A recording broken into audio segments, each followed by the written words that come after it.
Halo, Assalamualaikum warahmatullahi wabarakatuh. Perkenalkan, nama saya Arif Derawansa Hasibuan. Saya dari kelas John Ross semester 2.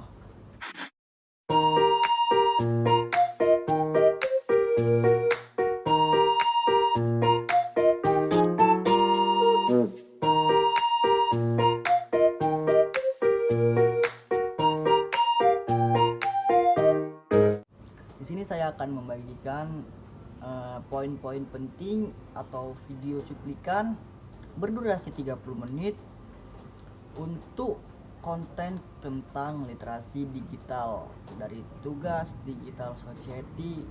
Videonya start.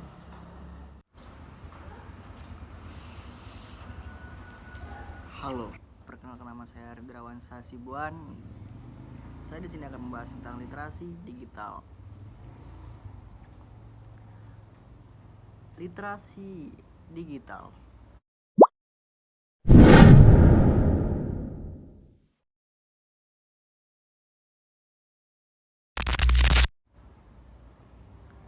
Literasi telah menjadi bagian integral dari kehidupan manusia dari sejak zaman prasejarah, di mana manusia menggunakan tanda-tanda alam untuk bertahan hidup.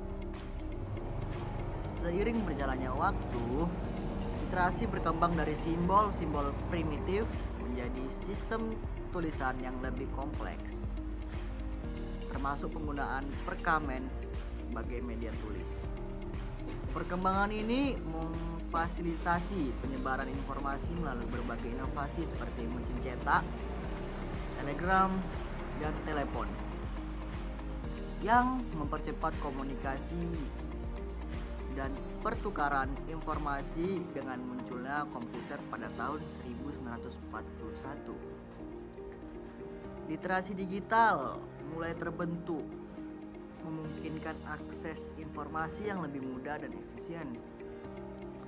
Dalam konteks modern, literasi digital tidak hanya mencakup kemampuan membaca dan menulis, tetapi juga keterampilan analitik dan komunikasi yang diperlukan untuk beradaptasi dengan perkembangan teknologi di abad ke-21.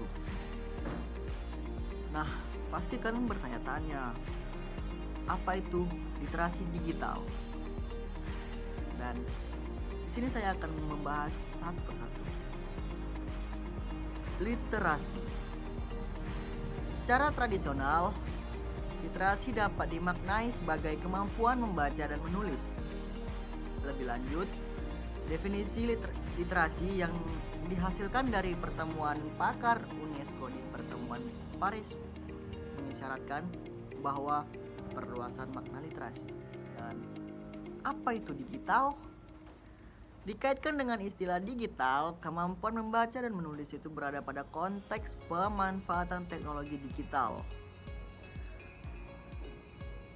Dengan pernyataan lain, literasi digital memperoleh pemaknaan baru yang mengisyaratkan adanya perluasan makna menuju literasi baru yang bertautan dengan pentingnya jejaring atau networking, kolaborasi, interaksi, dan kreativitas yang didukung oleh teknologi. Jadi, dari dua kata tersebut dapat dimaknai literasi digital. Literasi digital adalah pengetahuan dan kecakapan untuk menggunakan media digital, alat-alat komunikasi atau jaringan dalam menemukan, mengevaluasi, menggunakan, membuat informasi, dan memanfaatkan secara hebat, bijak, cerdas, cermat, tepat, dan patuh hukum dalam rangka membina komunikasi dan interaksi dalam kehidupan sehari-hari. Prinsip dasar pengembangan literasi digital.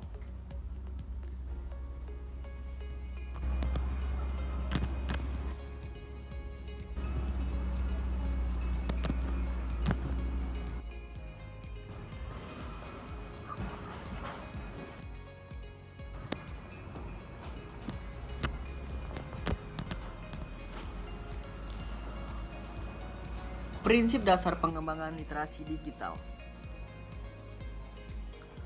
Pengembangan literasi digital harus didasarkan pada beberapa prinsip dasar. Yang pertama, pemahaman tentang perangkat teknologi yang digunakan sangat penting untuk keterlibatan aktif dalam masyarakat digital. Lalu, yang kedua, saling ketergantungan antara media harus dipahami agar pengguna dapat memanfaatkan berbagai platform secara efektif. Yang ketiga, kesadaran sosial dalam berbagi informasi perlu ditanamkan untuk menciptakan ekosistem informasi yang aman. Next, yang keempat, kurasi informasi menjadi penting untuk menyimpan dan mengakses data dengan cara yang bermanfaat. Dengan pendekatan konseptual dan operasional yang tepat, individu dapat mengembangkan kompetensi digital yang diperlukan untuk berfungsi secara efektif di dunia modern. Lalu, kecakapan keamanan digital terdiri dari 3 aspek. Aspek yang pertama, aspek kognitif, aspek afektif, lalu aspek behavioral. Oke, saya akan jelaskan dari 3 aspek tersebut. Yang pertama, aspek kognitif. Itu aspek memahami konsep perlindungan perangkat digital, identitas, dan data pribadi. Lalu yang kedua tadi, aspek efektif, yaitu menumbuhkan empati agar kesadaran keamanan digital mencakup perlindungan diri sendiri dan orang lain. Lalu yang ketiga, aspek behavioral. Aspek ini menerapkan langkah praktis seperti menggunakan dan memperbarui kata sandi yang kuat. Lalu ada 5 indikator atau kompetensi yang perlu ditingkatkan dalam membangun perilaku literasi digital yang aman. Yang pertama yaitu pengamanan perangkat digital. Lalu yang kedua, pengamanan identitas digital. Yang ketiga, mewaspadai penipuan digital. Yang keempat, memahami rekam jejak digital. Dan yang terakhir, memahami keamanan digital bagi anak. Lalu, memproteksi perangkat digital. Proteksi perangkat digital bertujuan melindungi data penting dari penyalahgunaan dan ancaman seperti phishing, spyware, dan malware. Dengan fitur proteksi yang tepat, perangkat dapat lebih aman saat digunakan untuk bertransaksi atau menyimpan informasi pribadi. Pengamanan identitas digital. Nah, pengamanan identitas digital sangat penting dalam literasi digital yang aman. Identitas digital terbagi menjadi 2, terlihat dan tidak terlihat. Perlindungan terhadap identitas dan data pribadi masih menjadi tantangan global, sehingga diperlukan langkah-langkah keamanan yang tepat. Lalu, antisipasi penipuan digital. Pengamanan identitas digital sangat penting dalam literasi digital yang aman. Identitas digital terbagi menjadi 2. Jadi tadi terlihat dan tidak terlihat. Perlindungan terhadap identitas data pribadi masih menjadi tantangan ya. Lalu faktor-faktor yang mempengaruhi literasi digital. Keterampilan fungsional. Keterampilan fungsional adalah kemampuan teknis dalam mengoperasikan alat digital dengan mahir. Pentingnya keterampilan ini terletak pada kemampuan beradaptasi dengan teknologi baru agar dapat digunakan secara efektif. Lalu ada komunikasi dan interaksi. Faktor yang kedua ini yaitu komunikasi dan interaksi. Dalam literasi digital mencakup percakapan, diskusi, serta kolaborasi untuk membangun pemahaman bersama. Kemampuan ini membantu kaum muda menciptakan dan berbagi pengetahuan secara efektif menggunakan teknologi digital baik di kelas maupun dalam kehidupan sehari-hari. Lalu faktor yang ketiga itu berpikir kritis. Berpikir kritis adalah kemampuan manusia dalam menganalisis, menafsirkan, dan mengevaluasi informasi untuk pengembangan wawasan dalam literasi digital. Berpikir kritis penting untuk memahami, menilai, dan menggunakan media digital secara bijak. Hal ini melibatkan keterampilan penalaran dalam menganalisis serta mengevaluasi konten digital. Lalu etika berkomunikasi di dunia digital. Proteksi perangkat digital bertujuan melindungi data penting dari penyalahgunaan dan ancaman cyber seperti phishing, spyware, dan malware tadi ya. Dengan fitur proteksi yang tepat, perangkat dapat lebih aman saat digunakan untuk bertransaksi atau menyimpan informasi pribadi. Masih di etika berkomunikasi di dunia digital, literasi digital berperan penting dalam meningkatkan kesadaran keamanan cyber dengan membekali penggunaan pemahaman tentang ancaman digital seperti phishing dan malware. Dengan literasi yang baik, penggunaan dapat melindungi data pribadi dan menghindari resiko cyber. Kesadaran ini menciptakan ekosistem digital yang lebih aman dan terpercaya. Peran literasi digital dalam meningkatkan kesadaran keamanan cyber. Literasi digital membantu pengguna mengenali ancaman cyber dan menerapkan langkah-langkah perlindungan data. Dengan pemahaman yang baik, individu dapat menghindari resiko seperti peretasan, pencurian identitas, dan lain-lain. Kesadaran ini berkontribusi pada terciptanya ekosistem digital yang lebih aman. Lalu, etika digital bijak berinternet di kalangan mahasiswa. Di era digital, mahasiswa dituntut untuk berperilaku etis dan berpikir kritis dalam berinternet, baik dalam berkomunikasi, berbagi informasi, maupun menggunakan sumber daya digital. Ya, banyak sekali di kalangan muda seperti saya ini ya, mahasiswa itu menggunakan media sosial malah sebagian kebutuhan pokok media sosial ini. Tapi bermedia sosial juga harus menggunakan etika dan berpikir kritis. Jangan jadi buzzer dan menggunakan media sosial itu dengan hal-hal negatif seperti judi, video porno, dan lain-lain. Jadi etika digital mencakup sikap menghargai privasi orang lain, menghindari penyebaran hoax ya tadi, buzzer, serta tidak melakukan plagiarisme dalam karya akademik. Tantangan utama yang dihadapi adalah kurangnya kesadaran akan jejak digital, risiko penyalahgunaan data, serta ujaran kebencian di media sosial. Ya, kurangnya kesadaran akan jejak digital. Banyak sekali anak-anak muda di kalangan sekarang tidak paham apa itu jejak digital. Padahal jika kita membuat hal-hal negatif di sosial media, rekam jejak digital kita itu tidak bakal hilang.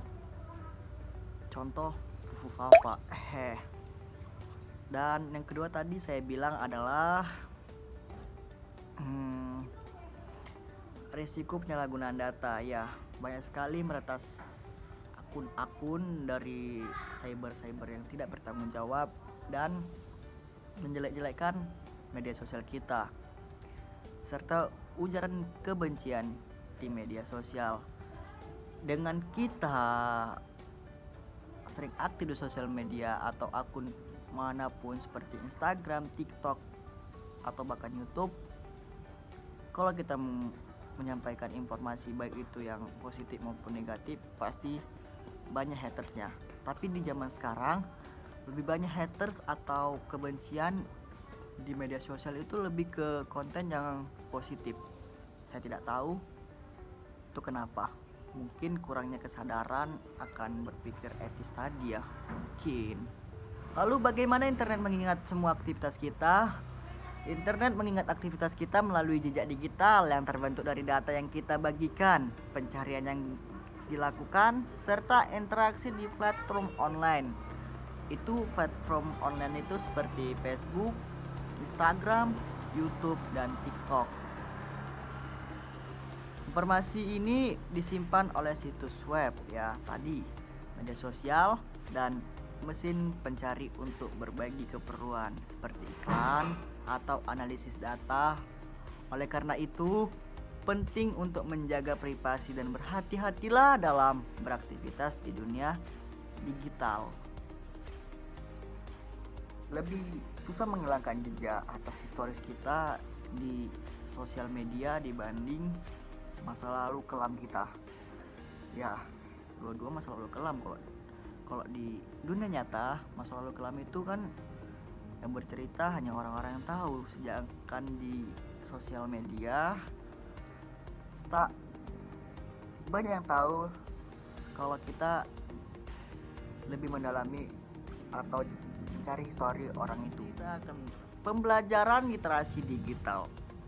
Pembelajaran literasi digital bertujuan untuk membekali individu dengan keterampilan memahami, menggunakan dan menilai teknologi digital secara bijak. Ini mencakup keamanan cyber, etika berinternet, berpikir kritis, serta kemampuan berkomunikasi dan berkolaborasi secara efektif di dunia digital. Dengan literasi digital yang baik, penggunaan dapat memanfaatkan teknologi secara produktif dan aman, lalu menjadi cerdas digital, tantangan dan peluang di dunia akademik. Di era digital, mahasiswa dituntut untuk memiliki keterampilan literasi digital yang kuat agar dapat menyaring informasi yang kritis, mengelola data dengan aman, dan memanfaatkan teknologi secara optimal. Tantangan utama yang dihadapi adalah maraknya hoax, ya tadi, plagiarisme digital, serta distraksi dari media sosial yang dapat mengganggu produktivitas. Namun di sisi lain, dunia akademik juga mendapat banyak peluang seperti akses luas ke sumber belajar online, kolaborasi global, dan efisiensi dalam penelitian serta penyusunan tugas akademik. Di balik sisi negatifnya sosial media, ada juga sisi positifnya, dimana sisi positifnya itu adalah kita dapat mempercepat akses informasi baik itu dalam negeri maupun luar negeri. Lalu yang kedua itu adalah kita bisa berbisnis, dan yang ketiga yaitu banyaklah sekali dan lain-lain. Berbisnis itu seperti apa ya? Banyak sih, marketplace atau keranjang kuning atau bahkan endorse atau bahkan live TikTok. Tap-tap layar kak, iya. Tapi di balik itu ada dampaknya, ya, dampak kecanduan internet. Dampak kecanduan internet meliputi gangguan kesehatan fisik, menurut interaksi sosial, serta berkurangnya produktivitas. Kecanduan ini juga dapat menyebabkan stres, kecemasan, dan gangguan pola tidur. Ya, itu.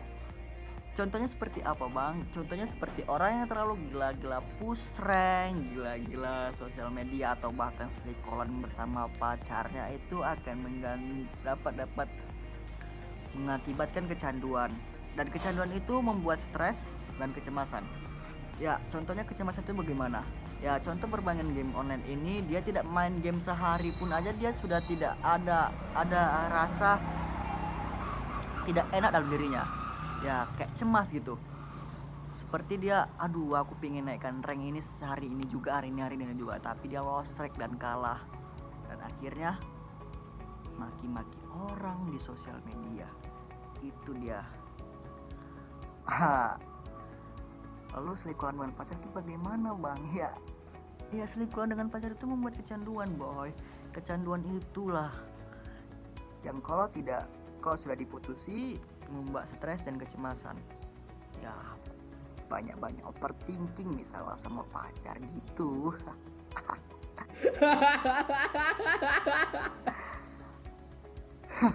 Cara mengendalikannya antara lain dengan menetapkan batas waktu penggunaan melakukan aktivitas offline, serta meningkatkan kesadaran atas penggunaan internet yang sehat dan produktif. Ya, selain kita berinteraksi di sosial media, juga kita harus berinteraksi di dunia nyata. Perbanyak hal-hal yang di offline untuk tidak mengganggu, untuk tidak mendapatkan kecanduan itu. Contohnya seperti berolahraga, bercerita dengan keluarga, lalu ngumpul dengan teman. Tapi di zaman sekarang pun ngumpul dengan teman, tapi temannya fokus HP dong. Tidak ada di tongkrongan itu yang tidak fokus HP, yang sibuk menelpon pacarnya lah, yang sibuk mengabari ceweknya lah, cowoknya, segala macam. Itulah di dunia sekarang ini. Lalu mengapa literasi penting untuk generasi muda? Literasi digital penting bagi generasi muda karena membekali mereka dengan keterampilan memahami, menilai, dan menggunakan teknologi secara bijak. Dengan literasi digital, mereka dapat menghindari hoax serta privasi, serta juga memanfaatkan internet untuk belajar dan berkreasi. Hal ini membantu mereka menjadi individu yang cerdas, kritis, dan siap menghadapi tantangan di era digital. Ya. Membentuk kebiasaan digital yang sehat dan produktif dapat dilakukan dengan mengatur waktu penggunaan internet, menghindari konten negatif, serta memanfaatkan teknologi untuk belajar dan berkreasi. Ya, berkreasi seperti apa? Kan sekarang sudah banyak sekali media sosial. Di situ kalian bisa menjadi content creator atau bahkan YouTuber, ya. Di situ kalian bisa mengeluarkan karya-karya kalian walaupun dihujat. Tidak pedulikan hujatan itu selagi kita menyalurkan hobi. Ya, hobi kita itu yang harus bersikap positif dong, jangan yang negatif. Seperti kalian yang jika hobi sepeda motor atau memodifikasi, kalian bisa juga mengupload dengan sinematik andalan kalian di sosial media. Banyak tuh, seperti contohnya Feby, contohnya seperti banyaklah Dorami dan lain-lain, itu menghasilkan uang di sosial media dengan hobinya apa? Konten sinematik sepeda motor. Jadi dibalikkan, sesuai dengan saya bilang tadi, dibalik sisi negatif ada sisi positifnya. Ya, beginilah kehidupan. Lalu penting juga untuk menjaga keseimbangan antara aktivitas online dan offline agar tetap sehat secara fisik dan mental. Dengan disiplin digital yang baik, individu dapat lebih fokus, efisien, dan terhindar dari kecanduan internet. Ya, kita harus balancekan antara offline dengan online. Kita sibuk di dunia online, kita sibuk dengan media sosial, tapi kita lupa dengan akan dunia nyata kita. Banyak sekali orang yang main game itu lupa akan waktu dia makan, waktu dia tidur, waktu dia sholat, waktu dia kumpul dengan keluarga, dan lain-lain sebagainya. Padahal selain main game, dia juga bisa memanfaatkan teknologi ini, yang saya bilang tadi, menjadi konten kreator atau bahkan selebgram di Instagram maupun TikTok. Gampang kan? Hidup ini tidak semudah cocoknya motivator. Ya, walaupun tidak segampang itu menjadi konten creator, tapi kan percayalah, di balik usaha kita, di balik kesusahan kita, pasti ada hasil yang memuaskan nanti dia waktu kedepannya. Ya, kelas. Dampak media sosial terhadap pola pikir dan produktivitas mahasiswa. Media sosial telah menjadi bagian tak terpisahkan dari kehidupan mahasiswa. Itu memberikan akses cepat terhadap informasi dan memungkinkan interaksi global. Namun penggunaan yang berlebihan dapat mempengaruhi pola pikir dengan menimbulkan distraksi, mengurangi fokus, bahkan memicu perbandingan sosial yang berdampak pada kesehatan mental. Nah, layar HP ini kan seperti merusak mata begitu menurut kesehatan, ya, menurut pakar. Karena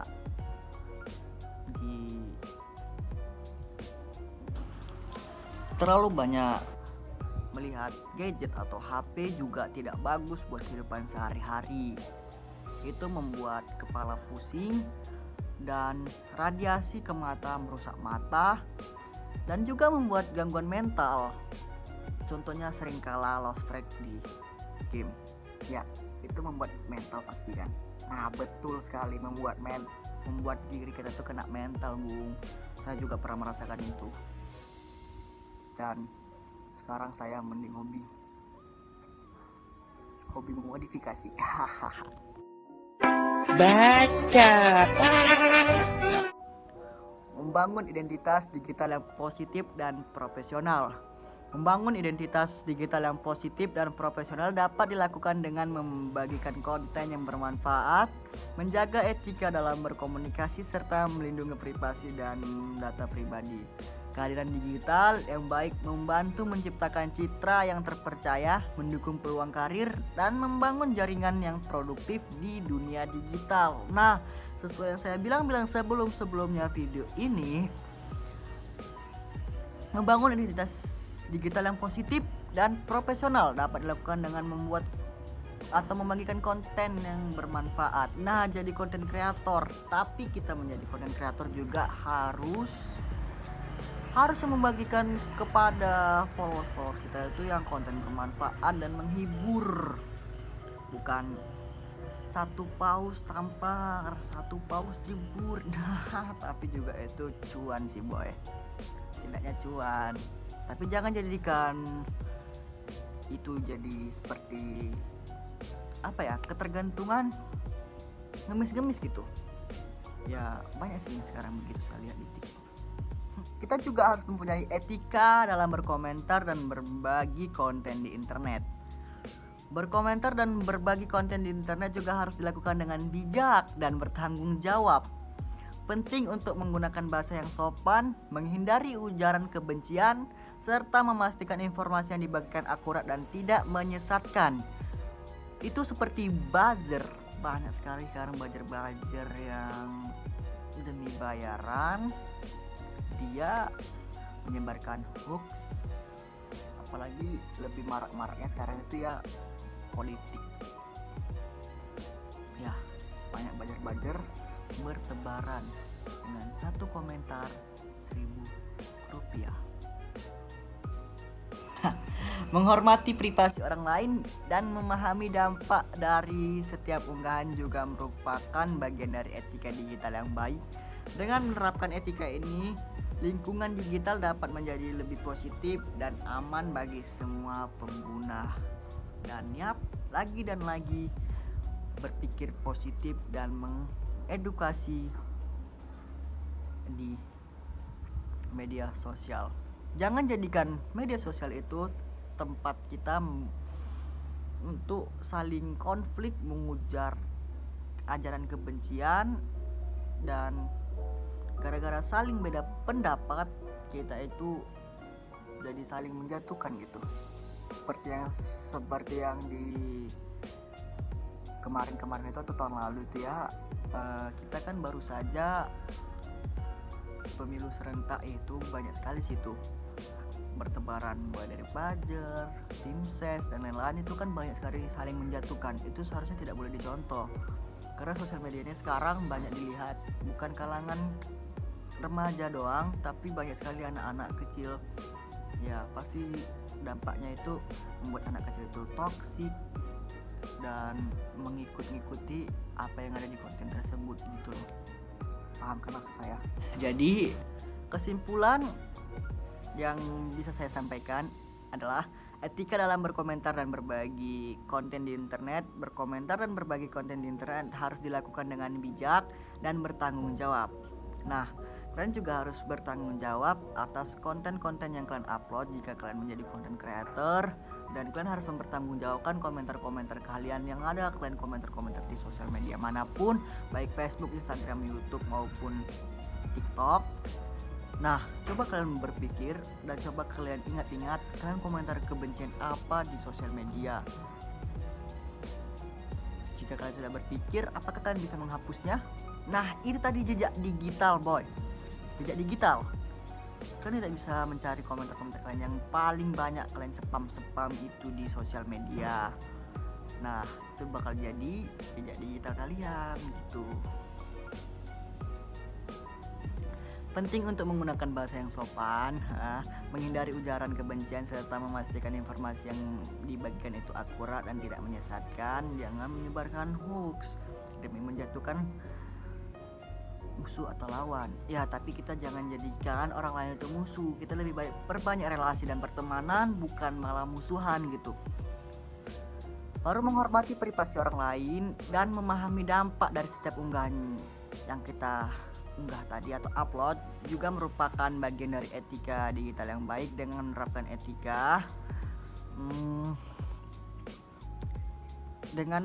etika ini, lingkungan digital dapat lebih positif dan aman bagi semua pengguna. Nah, itu tadi kesimpulan yang saya sampaikan, yang saya rangkum dari jurnal dan buku-buku yang saya cari di sosial media atau internet. Jadi kesimpulan yang lebih tepatnya, berbijaklah dalam bersosial media, baik itu berkomentar ataupun upload atau bahkan di WhatsApp sekalipun. Karena jika kita tersinggung di story WA atau story atau bahkan chatan dari teman yang seharusnya kita jadi teman, itu bisa jadi musuhan. Nah, jadi kita juga harus bertanggung jawab atas perilaku yang kita lakukan di sosial media. Lalu cukup sekian dan terima kasih. Saya sudahi. Wassalamualaikum warahmatullahi wabarakatuh.